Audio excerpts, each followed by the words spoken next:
Hello, good morning! Gusto ko lang i-share sa inyo ang experience ko sa dalawang Opulence na sabon.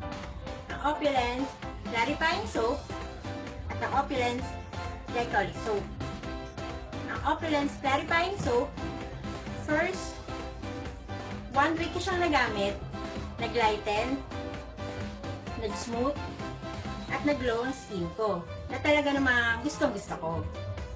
Ang Opulence Glycolic Soap naman, first 4 days ko siyang nagamit, nag-lighten, at dahan-dahan ko naramdaman na nababanat ang skin ko. Na-minimize na pa ang mga fine lines ko. Sa kanilang dalawa, mas need ko ang Glycolic Soap. Kasi whitening siya plus anti-aging. So, kung ako sa inyo, try nyo na. Thank you for watching! Feedback ng changes sa skin ko galing sa ibang tao after using Opulence. May mga nagko-comment na hindi na daw ako haggard, nag-lighten ang skin ko, especially sa face ko, mamula-mula na daw, at glowing. O diba, kakilig lang.